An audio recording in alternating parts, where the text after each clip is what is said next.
हम लोग पढ़ रहे थे ब्रिटिश ईस्ट इंडिया कंपनी, और ब्रिटिश ईस्ट इंडिया कंपनी में हम लोगों ने पढ़ा था कि एक कोलकाता है, कोलकाता का संस्थापक कौन है? जॉर्ज चार्नक। और ये जॉर्ज चार्नक जो है इसने 1690 में, इसने भैया 1690 में 3 गांव हैं, सूतनाती, कालीकाता और गोविंदपुरी, इन तीनों गांवों को मिलाया और एक शहर बनाया। उसी शहर का नाम क्या है? कोलकाता है। ठीक है, इतनी बात हुई थी। इसके बाद एक और बताया था मुंबई के बारे में।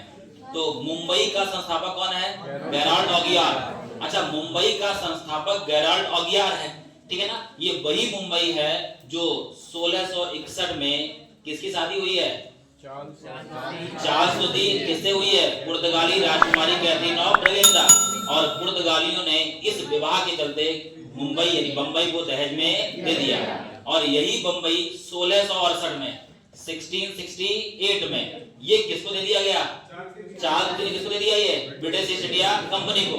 और जो भाई साहब कितने पे? 10 पाउंड प्रति वर्ष ये किराया था, यानी लीज पर दे दिया गया। किसको दिया गया है? लीज पर दिया गया है। ठीक है, इतना हम लोगों ने पढ़ा था। ठीक है, इसके बाद भैया, इसके बाद आता है साल 1717। अच्छा, 1717 में अगर हम लोग बात करें मुगल बादशाह, 1717 में मुगल बादशाह कौन है? फर्रुखसियर। कौन है? फर्रुखसियर। अच्छा, हम लोगों के लिए थोड़ा अच्छा सुनने में लगता है, ये वही महापुरुष है, ठीक है ना, ये वही मुगल बादशाह है जिसने क्या बसाया है? फर्रुखाबाद बसाया। ठीक है, अच्छा, अब ये जो फर्रुखसियर ये राजा बना बैठा है, इसे इतिहास में घृणित और कायर शासक कहा जाता है। ठीक है, अच्छा, इस फर्रुखसियर के समय 1717 में एक ब्रिटिश ईस्ट इंडिया कंपनी की तरफ से दूत मंडल आया है। क्या आया है भैया? दूत मंडल आया है। किसके दरबार पहुंचा है? ये फर्रुखसियर के दरबार में पहुंचा है। इस दूत मंडल का अध्यक्ष कौन है? जॉन सरमन। कौन है सर? जॉन सरमन। अच्छा, जॉन सरमन की अध्यक्षता में एक दूत मंडल फर्रुखसियर यहाँ पहुंचा है। ये कौन है? मुगल बादशाह। अच्छा, इस दूत मंडल में एक और सदस्य बताया था, विलियम हैमिल्टन। इसका नाम क्या है? हैमिल्टन। ये है हैमिल्टन। अच्छा, ये जो हैमिल्टन है ये डॉक्टर है, सर्जन है ये, ठीक है ना, इसको डॉक्टरी आदि है। ये दूत मंडल जब ब्रिटिश दरबार में पहुंचा तो इसने कुछ मांगे रखी अपनी। इनकी जो पहली मांग थी वो ये थी कि औरंगजेब के समय, ये जो औरंगजेब था इसके समय जो फरमान आया था वो फरमान लागू रखा जाए, जिसमें बताया था भैया 2.5% चुंगी होगी, 1.5% जजिया होगा। दूसरा क्या बताया था भैया? इन अंग्रेजों को व्यापार के लिए कोई भारत में परेशान नहीं करेगा। ये किसमें कहा गया? औरंगजेब। तो इनका ये कहना था इस दूत मंडल का, जो तुम्हारे आका मतलब कि इनके कोई रहे होंगे ये, ठीक है ना, तो आपके जो दादा कह गए थे वो वाला फरमान क्या करो? लागू रहने दो और ईस्ट इंडिया कंपनी को बढ़िया से व्यापार करने दो। ठीक है, अच्छा, उसके साथ साथ दूसरी बात इन्होंने क्या कही? इन्होंने कहा कि जो कोलकाता है इसके आसपास कितने गांव खरीदने हैं? 38 गांव खरीदने हैं। ये सीधी सी बात थी कि ये पूरे के पूरे कलकत्ता पर अपना अधिकार करना चाहते थे। कहां अधिकार करना चाहते थे? कलकत्ता पर। अच्छा, ये कलकत्ता पर अधिकार करना चाहते, इन्होंने क्या बोला कि जो ब्रिटिशर्स हैं, ठीक है ना, जो ब्रिटिशर्स हैं ये क्या चाहते थे कि हमें जो मुगल बादशाह है ये पूरा कलकत्ता उसके आसपास जो क्षेत्र था वो किसको दे दे? ब्रिटिश ईस्ट इंडिया कंपनी को दे दे। इसके बाद ये तीसरी बात इन्होंने कहा कि भाई साहब क्या डालना है? सिक्के, यानी कि हमें करेंसी बनानी है। अच्छा, हम लोग जो इतिहास पढ़ते हैं, वर्तमान जो परिवेश देखा जाए, हम लोग जो पढ़ते हैं भाई साहब रुपया ऊपर चढ़ गया, रुपया नीचे आ गया। अभी उस दिन ट्रेड डील हुई थी भारत और अमेरिका के बीच में, जो अभी तक हुई भी नहीं, और उसकी केवल सूचना मात्र से 2 रुपए क्या हो गया? रुपए में सुधार हो गया। अच्छा, जिसकी मांग ज्यादा है उसकी वैल्यू ज्यादा है। मांग किसकी ज्यादा है? डॉलर की। वैल्यू किसकी ज्यादा है? डॉलर की। अच्छा, भारत में सबसे पहले रुपया किसने चलाया? शेरशाह सूरी ने। जिस व्यक्ति ने, जिस राजा ने करेंसी चला दी उसको इतिहास बहुत लंबे समय तक क्या रखता है? याद रखता है। ठीक है ना, क्यों? क्योंकि मतलब अर्थव्यवस्था या अगर नॉर्मल राजनीति या जीवन चरित्र कहीं भी बात कर लो, सबसे इंपॉर्टेंट कौन है? पैसा। तो इन्होंने सिक्के ढालने की परमिशन मांगी है, हम अपनी करेंसी बनाएंगे और ये करेंसी जो है ये वैसा भारत में इसको वैल्यू मिले, ठीक है ना, मान्यता मिले, ऐसा ये चाहते हैं। कौन चाहता है ऐसा? अंग्रेज। अच्छा, ये जितनी बातें थी इन बातों को लेते हुए ये ब्रिटिश जो दूत मंडल था ये कहां पहुंचा? फर्रुखसियर दरबार में पहुंचा। फर्रुखसियर बीमार आदमी था उस समय, इसको एक दर्दनाक बीमारी थी, फोड़ा वगैरह हो रखा था जो कि सही नहीं हो रहा था। तो ये जो व्यक्ति है हैमिल्टन, इसने फर्रुखसियर का क्या कर दिया? इलाज कर दिया। अब भाई साहब इसने इलाज किया, ठीक है ना, और ये जो फर्रुखसियर था ये क्या हो गया, सही हो गया। अब फर्रुखसियर के दिमाग में ये आ गया कि मरने वाले थे और मरते मरते क्या हो गए, जीवित हो गए। मरने वाले थे और मरते मरते क्या हो गए, जीवित हो गए। अब मरते मरते जीवित हो गए तो एहसान किसका, ये जो दूत मंडल आ गया इसका, और मेन व्यक्ति कौन है, हैमिल्टन। इसने इलाज कर दिया। अब इलाज करने में सही होगा, ये इतना खुश हो गया, बोला जो कुछ लाए हो बताओ फटाफट से हाँ करते हैं, ठीक है ना। अब इसने भाई साहब फरमान जारी किया है। कौन फरमान जारी कर रहा है, फर्रुखसियर। ये फरमान क्या तारीख को आया है, 3 मार्च 1717 को। और इस फरमान में पहला पॉइंट ये कह दिया गया कि भैया 3000 रुपए ईयरली, ये 3000 रुपए वार्षिक ईयरली कर के बदले में पूरे बंगाल में भाई साहब बढ़िया व्यापार करो, कोई रोकेगा नहीं। बंगाल के साथ बिहार और उड़ीसा भी था, ठीक है। दूसरा भैया, दूसरा आता है 10,000 रुपए वार्षिक कर के बदले सूरत में मुक्त व्यापार। सूरत आपको पता है गुजरात राज्य में है, पहले ही बंबई में लगता था, और सूरत बंदरगाह वही बंदरगाह जहां से ही पहली बार आया था कैप्टन हॉकिंस, ठीक है ना, हेक्टर जहाज से पहुंचा था। तो 10,000 रुपए वार्षिक कर के बदले में सूरत में मुक्त व्यापार, ठीक है ना। डायमंड का सबसे बड़ा मार्केट कहाँ है, सूरत में है, और विश्व का सबसे बड़ा ऑफिशियल बिल्डिंग वो भी कहाँ है, सूरत में। तीसरा भाई साहब, ये जो 38 गांव वाली बात थी कोलकाता के आसपास, इसको भी क्या मिल गई, परमिशन। और चौथे जो सबसे खतरनाक परमिशन थी कि भाई साहब इन्हें एक टकसाल बनाने की परमिशन मिली। कहाँ मिली है, मुंबई में। यानी कि ये जो ब्रिटिश ईस्ट इंडिया कंपनी है, इसे मुंबई में एक टकसाल यानी सिक्के ढालने के लिए एक फैक्ट्री लगाने की अनुमति दे दी गई। और दूसरा क्या कहा गया कि भाई साहब ये जो फैक्ट्री लगेगी मुंबई टकसाल, इस फैक्ट्री में जो सिक्के ब्रिटिश ईस्ट इंडिया कंपनी डालेगी, वो सिक्के संपूर्ण मुगल साम्राज्य में क्या होंगे, मान्य होंगे। ये सिक्के संपूर्ण मुगल साम्राज्य में क्या होंगे, मान्य होंगे। यानी ये सिक्के भी कैसे होंगे, वैल्यूएबल होंगे। और मुगल भाई साहब आधे से अधिक हिंदुस्तान में बैठे थे, ठीक है ना, थे तो, लेकिन इनका प्रभाव क्या हो गया था, कम। 1717 में जब औरंगजेब मरा तो उसके बाद से इनका प्रभाव क्या हो गया, कम हो गया था, ठीक है भैया। इतने में कोई समस्या। अच्छा, अब एक इतिहासकार बताया था, एक इतिहासकार है और इस इतिहासकार ने ये जो समझौता हुआ है, ये जो फरमान जारी किया फर्रुखसियर ने, इसे क्या कह दिया, इसे कह दिया भाई साहब ब्रिटिश ईस्ट इंडिया कंपनी का मैग्ना कार्टा। इस मैग्ना कार्टा की हिंदी होती है अधिकार पत्र, कि ये ऐसा अधिकार पत्र दे दिया फर्रुखसियर ने कि अब ब्रिटिश ईस्ट इंडिया कंपनी को इस अधिकार पत्र का इतना फायदा हुआ कि भाई साहब इन्होंने अपनी सेना बढ़ोतरी कर ली, ठीक है ना। ये और अधिक जो क्षेत्र था उसको भाई साहब इन्होंने अधिकृत कर लिया, कब्जा कर लिया, ठीक है ना। और अब यहाँ के बाद से भाई साहब के लिए जो व्यापारिक थे, ये व्यापारी से शासन की ओर बढ़ चले। और ये जो फायदा हुआ ब्रिटिश ईस्ट इंडिया कंपनी को, इसी फायदे को देखते हुए और महोदय ने ब्रिटिश ये जो फरमान जारी किया था फर्रुखसियर ने, इसे क्या कह दिया, ब्रिटिश ईस्ट इंडिया कंपनी का मैग्ना कार्टा कह दिया। क्या कह दिया, ब्रिटिश ईस्ट इंडिया कंपनी का मैग्ना कार्टा कह दिया, ठीक है। यहाँ ये कहते हैं, ये नींव रख दी कि भाई साहब अब तुम शासन भी करने के लिए तैयार हो। किसने रख दी, इस फर्रुखसियर ने। किसने रखवा दी, इस फर्रुखसियर ने रखवा दी। इतने में कोई समस्या, कोई समस्या नहीं भैया। फिर एक दो कंपनियां बताए थे। पहली कंपनी कौन सी थी, जो 1688 में एक कंपनी बनी, क्या नाम है इसका, ये भैया है न्यू कंपनी, ठीक है। फिर 1698 में एक कंपनी बनी, the journal society company, journal society company. ये कौन सी कंपनी है, जर्नल सोसाइटी कंपनी बनी, ठीक है ना। अच्छा, ये दोनों कंपनियों को एक कंपनी में मर्ज किया गया।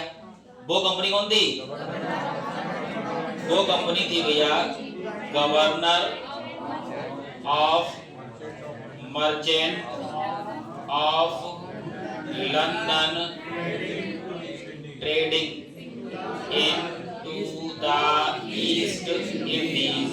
Very good. अच्छा, हम लोगों ने प्रारंभ में पढ़ा था कि भाई साहब जो भारत ब्रिटेन से कंपनी आई, इसे क्या बोलते हैं, ब्रिटिश ईस्ट इंडिया कंपनी। ये ब्रिटिश ईस्ट इंडिया कंपनी का नाम ही क्या है, governor of merchant of London trading into the east Indies. यानी कि जिस कंपनी ने हमारे ऊपर शासन किया था, उस कंपनी का मूल नाम क्या था, governor of merchant of London trading into the east Indies. अच्छा, इसके बाद भैया ये दोनों कंपनियों का विलय किसमें किया गया, इसमें किया गया ठीक बात है इतनी। और मर्ज करने के बाद इसका नाम क्या रखा गया? इसका नाम रखा गया the United company of merchant of London trading into the east Indies. East Indies, ये मर्ज होने के बाद इनका नाम रखा गया। ठीक है, इसके बाद आता है 1833 का चार्टर एक्ट। और 1833 का चार्टर एक्ट था, इस 1833 के चार्टर एक्ट के बाद the United company of merchant of London trading into the east Indies, इस कंपनी को इस शॉर्टकट में क्या कह दिया गया? British east India company. यानी कि जो भारत कंपनी व्यापार करने आई थी उस कंपनी का नाम क्या था? Governor of merchant of London trading into the east Indies. ठीक है ना। बाद में दो कंपनियां, न्यू कंपनी और जनरल सोसाइटी कंपनी का इसमें विलय हो गया। विलय होने के बाद नाम क्या हुआ था? United company of merchant of London trading into the east Indies. और फिर यही जो कंपनी थी इसका 1833 के चार्टर एक्ट में नाम क्या कर दिया गया? The British east India company. और इसी नाम से हम इसे पढ़ते हैं। कोई समस्या नहीं बाद में? ये भाई साहब कब तक की कहानी है? 1833। और ये कब तक की कहानी हो गई? लगभग कह सकते हैं कि 1700 मान लो। ठीक है। अच्छा, इतने में कोई समस्या? इतने में कोई समस्या नहीं। इसके बाद भाई साहब इन अंग्रेजों ने भारत में कुछ प्रमुख युद्ध लड़े। ठीक है ना। युद्ध क्यों थे? कि भाई साहब अब शासन व्यवस्था चाहते थे। क्या चाहते थे? शासन व्यवस्था चाहते थे, इसलिए इन्होंने युद्ध किए। इसमें दो प्रमुख आते हैं, आंग्ल कर्नाटक युद्ध और आंग्ल मैसूर युद्ध। तो सबसे पहले हम लोग चर्चा करते हैं आंग्ल कर्नाटक युद्ध की। ठीक है ना।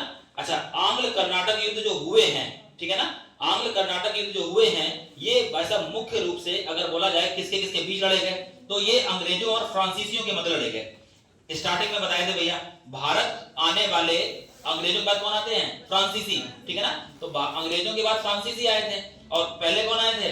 पुर्तगाली और डच। तो ये आपस में लड़े हैं। ठीक है ना। एक बेदरा का पढ़ाया था, एक बांडीवास पढ़ाया था, तो बांडीवास आ जाएगा। अच्छा, इसमें क्या क्या हुआ? सबसे पहला कितने कर्नाटक युद्ध हुए हैं? 3। कितने कर्नाटक युद्ध हुए? 3।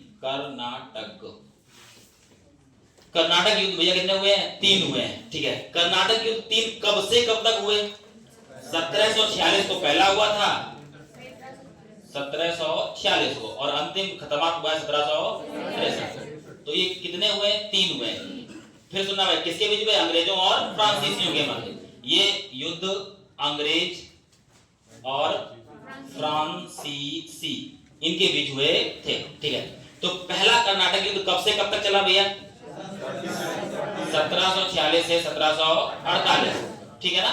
अच्छा, ये जो पहला युद्ध था इसमें वैसे जीते तो कौन थे? फ्रांसीसी। फ्रांसीसी का बड़ा डुप्ले था। ठीक है ना। ये युद्ध का कारण ब्रिटेन की समस्या थी, यानी यूरोप महाद्वीप में ये आपस में लड़ लिए, ब्रिटेन वाले और कौन वाले? फ्रांस वाले।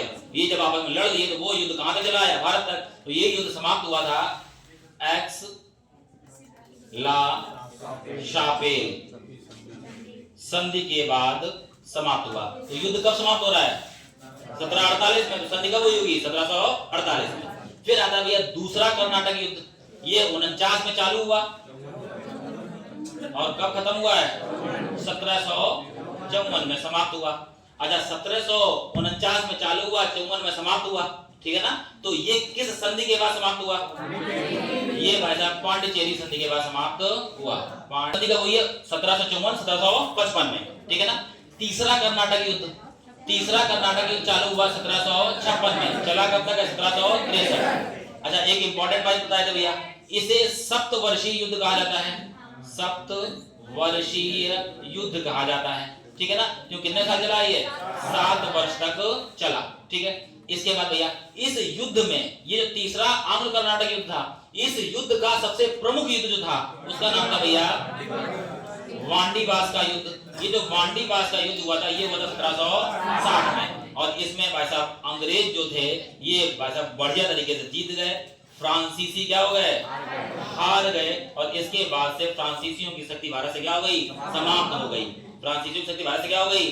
समाप्त हो गई। ठीक है ना। और यह युद्ध समाप्त हुआ था भैया पेरिस की संधि के बाद, संधि के बाद समाप्त हुआ। ठीक है। तो कब समाप्त हुआ है? 1763 में। तो पेरिस की संधि कब हुई है? 1763 में हुई। कोई समस्या इतनी बात में? अच्छा, इसके बाद भैया इसके बाद आते हैं कौन, मैसूर वाले। इसके बाद कौन आते हैं, मैसूर वाले आते हैं, ठीक है। अच्छा, अब दूसरा जो पहलू है इसका वो भैया आता है आंग्ल मैसूर युद्ध। तो आंग्ल से मतलब कौन है, ब्रिटिश ईस्ट इंडिया कंपनी, और मैसूर में हैदर अली और इसका पुत्र कौन है, इसका युद्ध है, इसका पुत्र है टीपू सुल्तान। ये भाई साहब हैदर अली बहुत खतरनाक व्यक्ति है, टीपू सुल्तान भी कह सकते हैं कि बढ़िया व्यक्ति है, ठीक है ना।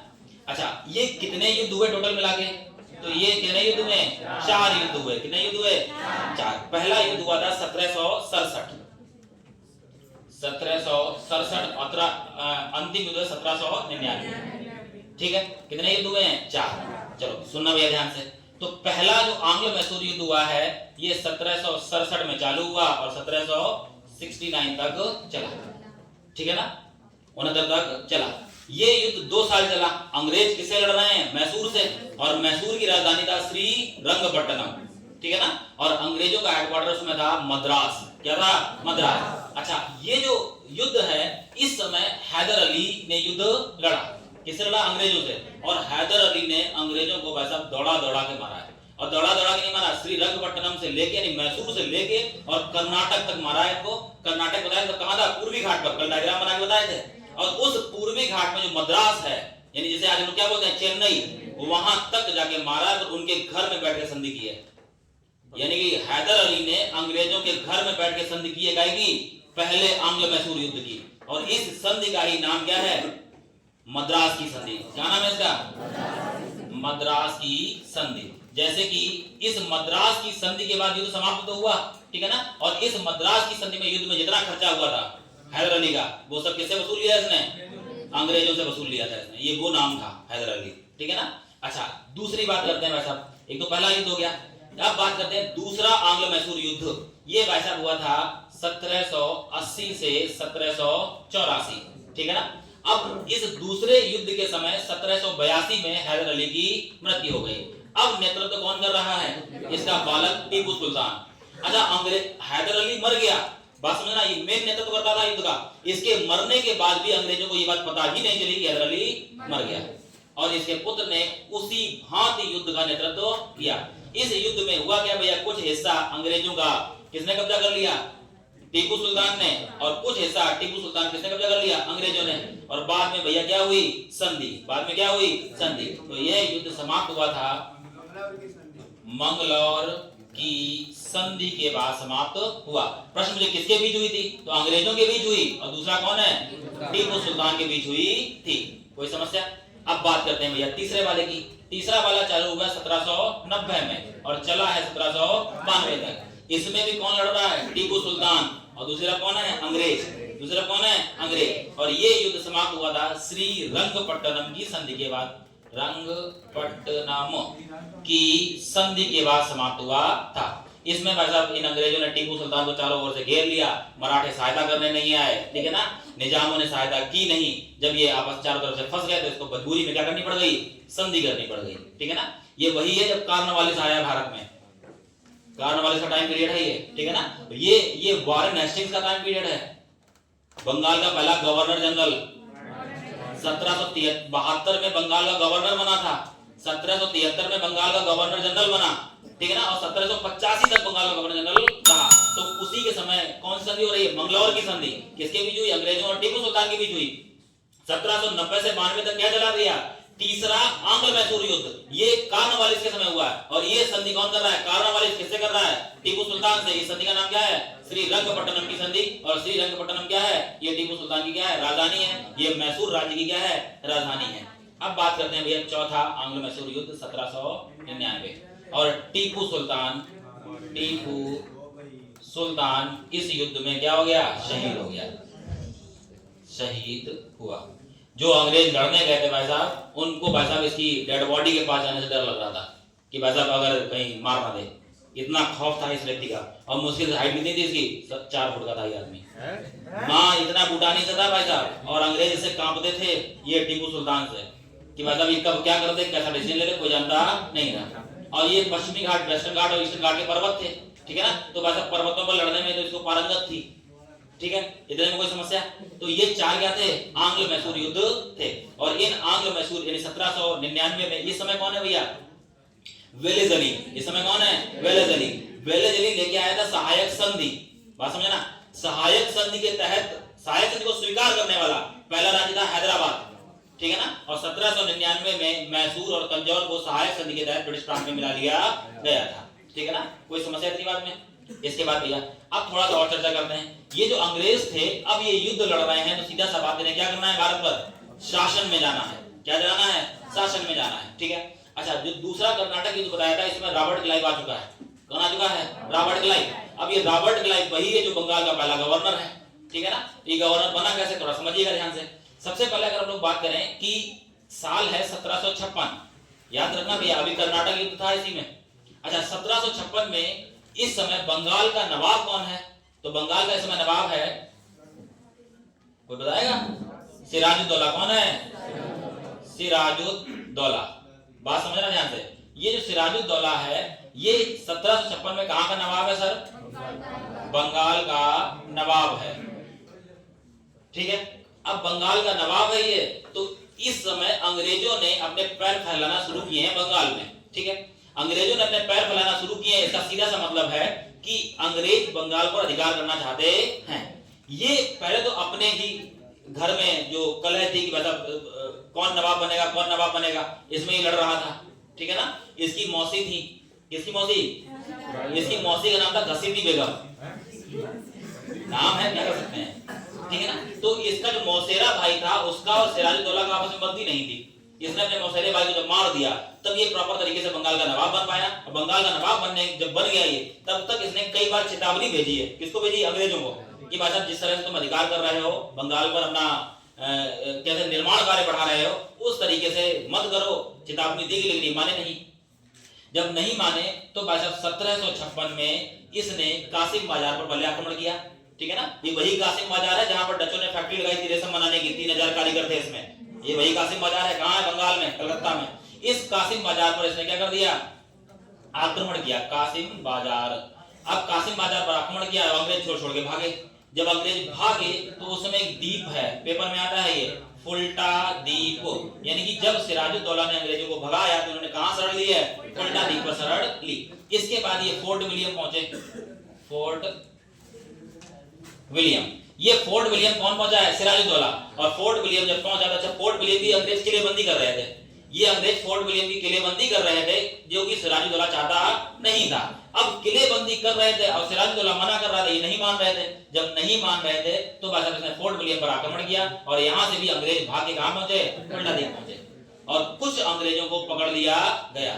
अकबर में डंडे डंडे मारेंगे हम, और तुम भाई साहब वहां से खड़े होकर यहां बढ़ जाओगे तुरंत,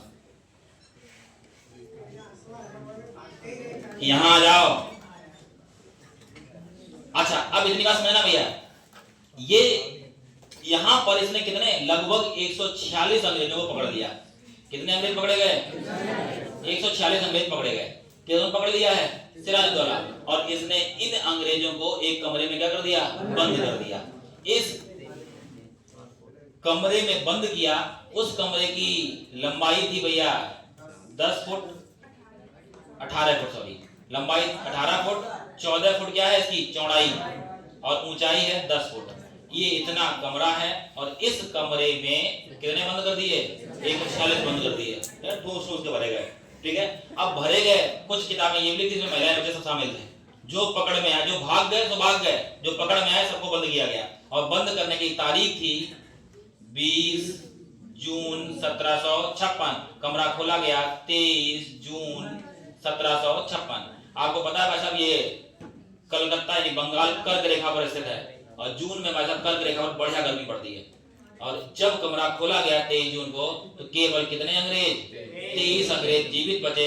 इस घटना को क्या बोलते हैं, काल कोठरी की घटना। एक नाम तो इसका ये है, काल कोठरी की घटना, और इसका दूसरा नाम है ब्लैक हॉल ट्रेजेडी,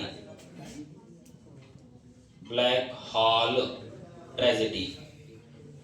अच्छा, इसमें एक अंग्रेज जिंदा बचा जिसने किताब लिखी अलाइव द वंडर। इसका नाम था, कौन जिंदा बचा था, हॉलवेल।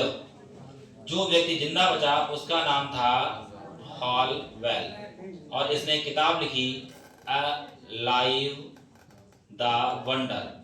वंडर आश्चर्यजनक वाला वंडर है, अलाइव मतलब जिंदा बच गए। तो ये कौन लिख रहा है? हॉलवेल लिख रहा है। ये सूचना भाई साहब आग की तरह फैली। जब आग की तरह फैली तो इस समय आंग्ल कर्नाटक चल रहे थे, और आंग्ल कर्नाटक के चलते रॉबर्ट क्लाइव पैसा सेना इकट्ठी कर रहा था फ्रांसीसियों से लड़ने के लिए। जब इसको ये सूचना पहुंची कि भाई साहब बंगाल में ऐसी कोई घटना घट गई, जब बंगाल में ऐसी कोई घटना घट गई तो इसने सेना कहां के लिए मूव करवा दी? बंगाल चलो पहले। अब बंगाल चलने के लिए सेना दो टुकड़ियों में आई, एक पानी के रास्ते बंगाल आ रहे हैं, दूसरा स्थल के रास्ते बंगाल पहुंच रहे हैं। ठीक है, जब ये सेना बंगाल पहुंची तो दिसंबर 1756 था। ठीक है ना। इसने सबसे पहले तो पैसा फोर्ट विलियम पर अधिकार किया, फोर्ट विलियम पर अधिकार करके कलकत्ता पर अधिकार कर लिया। ठीक है ना। और कलकत्ता पर अधिकार करने के बाद एक संधि हो रही है, इसे अलीनगर की संधि कहते हैं। इस सिराजुद्दौला ने जब फोर्ट विलियम और कासिम बाजार पर अधिकार किया था, ठीक है ना, तब इसका नाम अलीनगर कर दिया था। कलकत्ता क्या कहा इसने? अलीनगर। या सामान्य भाषा में समझना, कलकत्ता को अलीनगर कहने वाला कौन है? इस कलकत्ता अलीनगर पर किसने अधिकार कर लिया? रॉबर्ट क्लाइव ने। रॉबर्ट क्लाइव ने कब किया? ये दिसंबर 1756। अच्छा, अब एक संधि हो रही अलीनगर की संधि, किसके बीच हुई है? ये जनवरी 57 में हुई है। संधि कब हुई है? जनवरी 1757 में। अब ये संधि किसके बीच हुई है? रॉबर्ट क्लाइव और दूसरा कौन है? अब इसमें संधि में कह दिया गया व्यापार करने से ब्रिटिश ईस्ट इंडिया कंपनी को रोका नहीं जाएगा, ये व्यापार करेंगे, टैक्स और चुंगी के लिए इन्हें कोई परेशान नहीं करेगा। ये संधि हो गई। अब इन्हें भाई साहब बंगाल में अंग्रेजों को, ब्रिटिश ईस्ट इंडिया कंपनी को और रॉबर्ट क्लाइव को रहने की अनुमति मिल गई। अब अनुमति मिलने के बाद ये बंगाल रुका और इसने ये देखने का प्रयास किया कि कुछ कौन कौन इसके विरोध में है।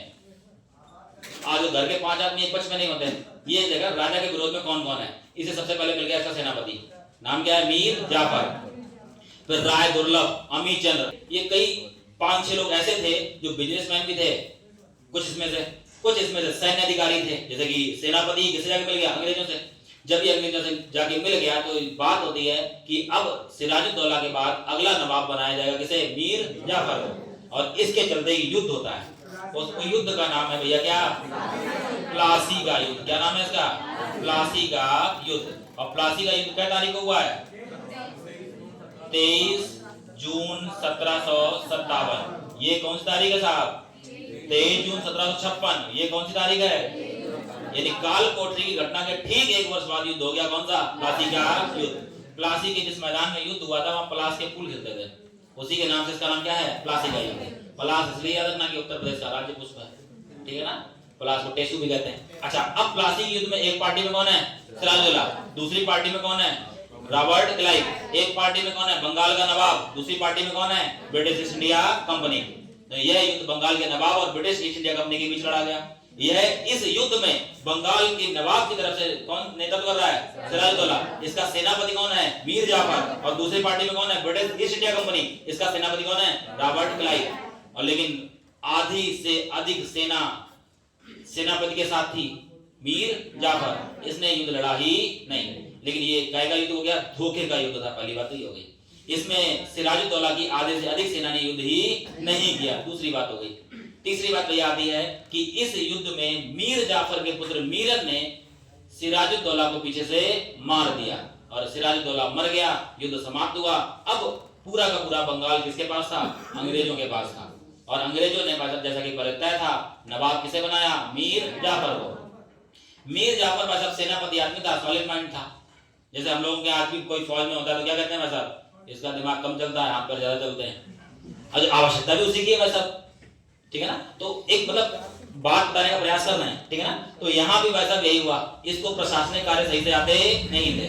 जब प्रशासनिक कार्य तो सही से नहीं आते थे तो भाई साहब ये प्रशासन सही से चला नहीं पाया।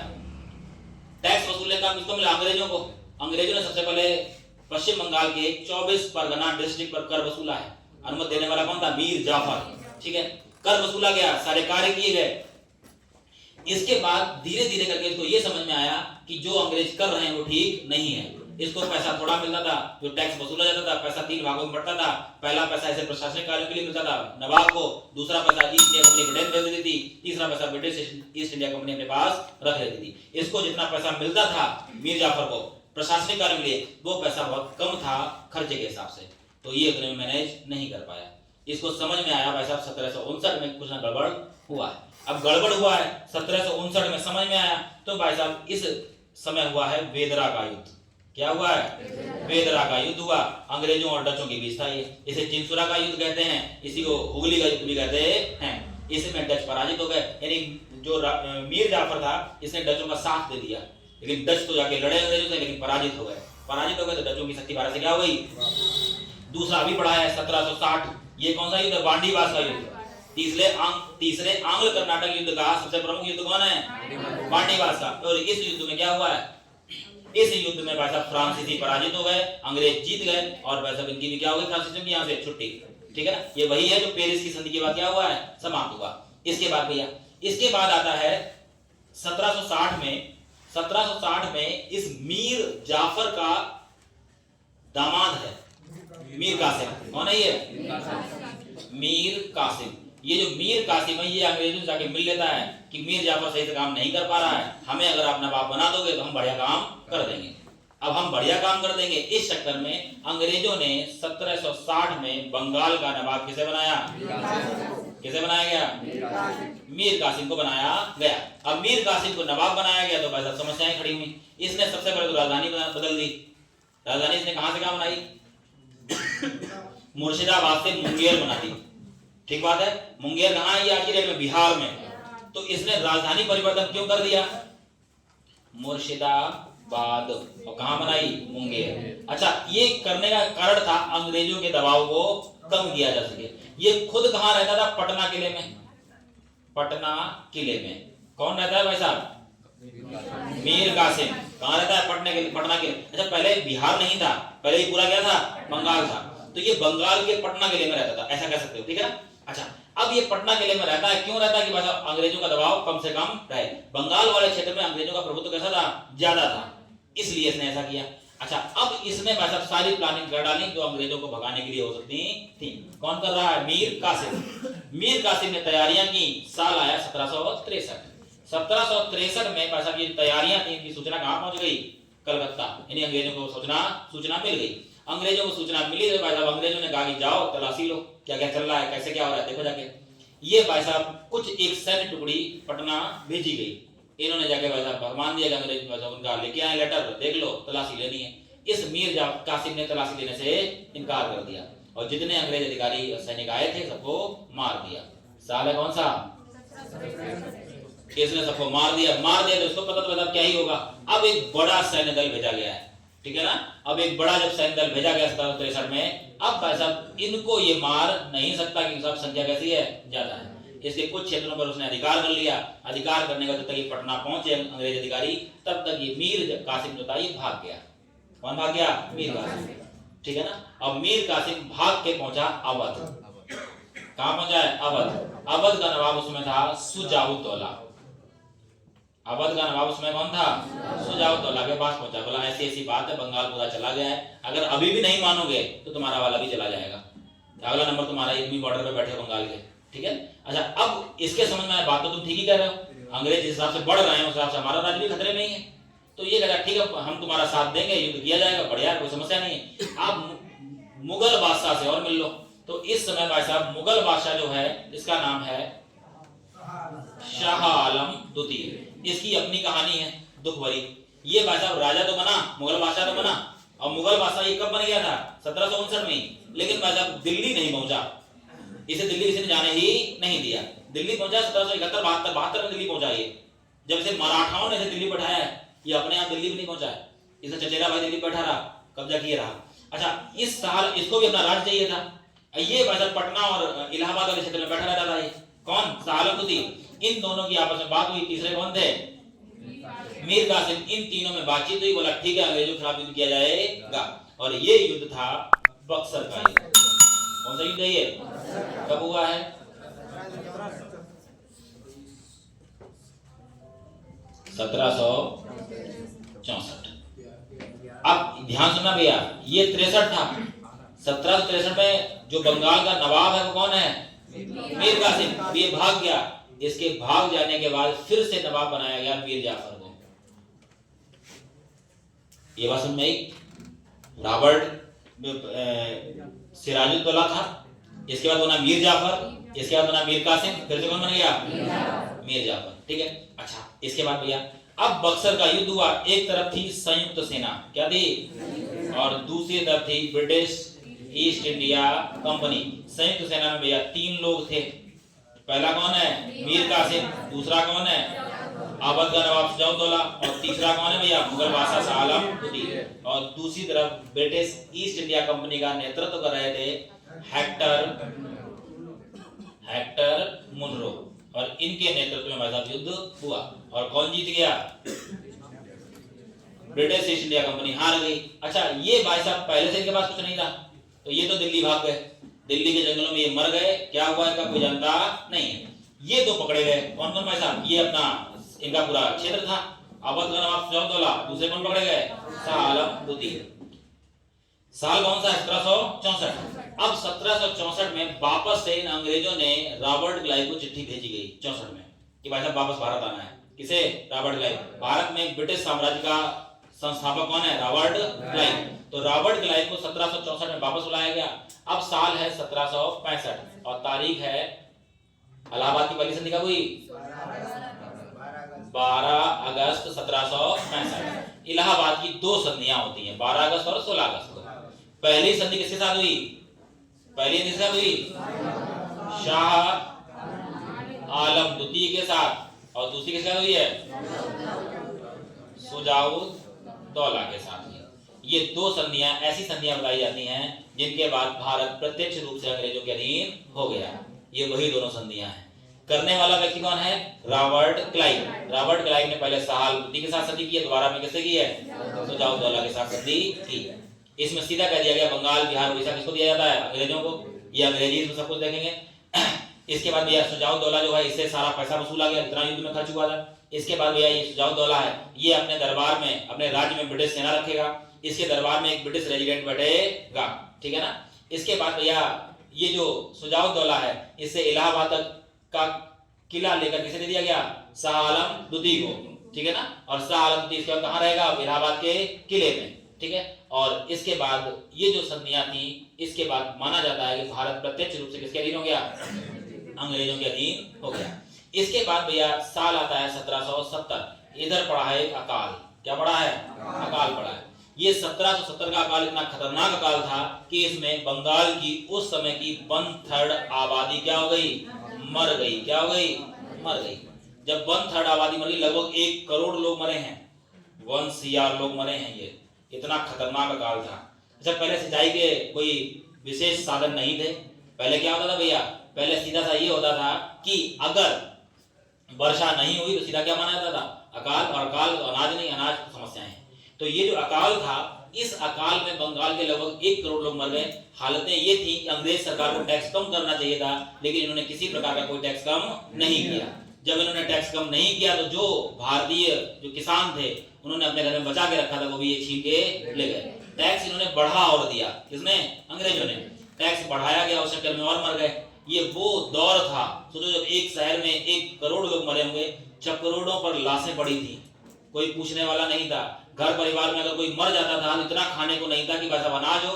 जो मरता था अपना प्रियजन, उसकी डेड बॉडी से मांस निकाल के लोगों ने खाया है। ये वो दौर था 1770 का। लेकिन अंग्रेजों को दया नहीं आई, और अंग्रेजों को दया नहीं आई, इन्होंने फिर भी टैक्स कम नहीं किया।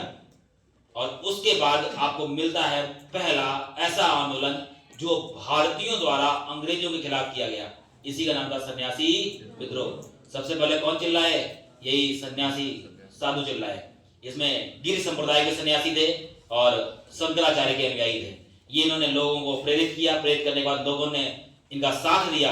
पूरा गांव 3000 4000 लोग एक साथ जाते थे, सन्यासी साथ जाते थे। और जाने के बाद भाई साहब किस पर आक्रमण करते थे? जहां राशन सामग्री मिलती थी, चाहे किसी अंग्रेज का घर हो, चाहे किसी नवाब का घर हो, चाहे किसी कह सकते हैं कि गोदाम हो, इनको लूटते थे और सारा अनाज गांव में बांट दिया जाता था। इस जो आंदोलन है सन्यासी विद्रोह, इसको सन्यासी विद्रोह नाम किसने दिया? वॉरेन हेस्टिंग्स ने, बंगाल का पहला गवर्नर जनरल। और इसके बाद भैया ये जो सन्यासी विद्रोह था, ये मतलब 1800 तक चलता रहा। यहां से लेके 1760 से लेके कब तक चला है? 1800 तक चला है। इस सन्यासी विद्रोह की जानकारी मिलती है आनंद मठ पुस्तक से, जो लिखी बंकिम चंद्र चट्टोपाध्याय चटर्जी ने। ये वही पुस्तक से क्या लिया गया है, वंदे मातरम। ठीक है, तो ये घटना कब की, 1770 की। फिर आप पढ़ते हो 1773 में रेगुलेटिंग एक्ट आया था। ठीक है ना, संविधान में पढ़ाया जाता है। वो किस समय आया, रॉबर्ट क्लाइव के समय। 84 में ब्रिटिश इंडिया एक्ट आया था। तो धीरे धीरे करके अब बंगाल पर अधिकार हो गया और भारत, जो ब्रिटिश ईस्ट इंडिया कंपनी है, ये भारत में क्या करने लगे, शासन करने लगे। शासन करते करते इन्होंने भारतीयों का शोषण किया। इसी शोषण से निकलने के लिए भारतीयों ने क्या चलाए, आंदोलन। चाहे वो आदिवासी आंदोलन हो, चाहे वो जंगलों को बचाने के आंदोलन हो, चाहे वो अपनी शासन व्यवस्था को बचाने के आंदोलन हो, चाहे अपनी सभ्यता और संस्कृति को बचाने के आंदोलन हो, ये सब आंदोलन क्यों चलाए गए, जब भारतीयों का शोषण अधिक किया गया। वो दौर इसके बाद से प्रारंभ होता है।